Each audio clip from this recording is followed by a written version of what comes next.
Hi everyone, this week is Parshas Beshalach. So at the beginning of this week's Parsha, we have Bnei Yisrael who have finally escaped from Egypt. They are being pursued by the Egyptians. They finally come to the sea, and of course we know that the miraculous happens, the sea splits, and Bnei Yisrael are able to come safely through while the Egyptians perish after them. And this whole event is such a major part of our national history and story that we reference it more than once in davening every single morning. And we know also that this Shabbos is Shabbos Shira, which memorializes the song of praise that Bnei Yisrael sang once they returned safely to the other side of the sea. So Rabbi Sachs compares sort of the way that Kriyas Yamsuf is written, the way that the Torah writes about this event as it's happening, contrasted with the way that it's written about in this song of praise that Bnei Yisrael sings afterwards. So let's look at the text. The way that it's written in the Torah as it's happening is Moses stretched out his hand over the sea, and all that night the Lord drove the sea back with a strong east wind and turned it into dry land. The waters were divided, and the Israelites went through the sea onto dry ground with a wall of water on their right and a wall of water on their left. The water flowed back and covered the chariots and horsemen, the entire army of Paro that had followed the Bnei Yisrael into the sea. Not one of them survived, but the Israelites went through the sea on dry ground with a wall of water on their right and a wall of water on their left. So it sounds pretty practical, kind of just reports the events as they happened. It almost seems sort of rational, right? It talks about the strong east wind blowing the water away. Rabbi Sachs quotes a physicist from Cambridge University who sort of goes through a scientific explanation of how Kriyas Yamsuf could have happened, and he references this strong wind, saying that, strong east winds are known to really affect tides. They can affect the water level up to 16 feet, and this is a known phenomenon that really would explain, sort of be a natural way of explaining how Kriyas Yamsuf happened. Let's contrast that with the text in Shira, and the song that Bnei Yisrael sings afterwards. They say, "By the blast of your nostrils, the water piled up. The surging waters stood firm like a wall. The deep waters congealed in the heart of the sea." Of course, it's much more poetic, and we kind of get swept away in how beautiful and profound the wording is.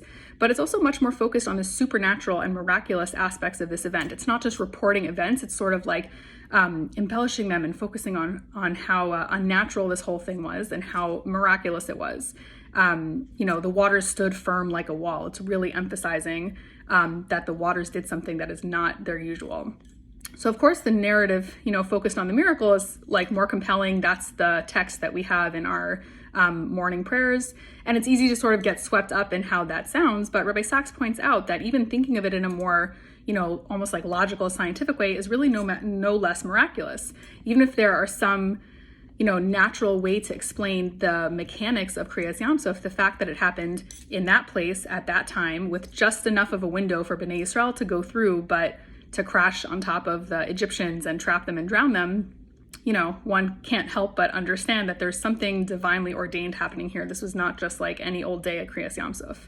And even though according to some scientific explanations, again, supported in the text where it references that this wind came, it's almost giving you an out. If you want to choose to explain Kriyas Yamsuf by focusing on the fact that a wind came, this is a known phenomenon, like the physicist in Cambridge University, anyone who really can think about it critically understands that the timing of it and the fact that it happened when it happened is really just as miraculous, no matter how you look at it.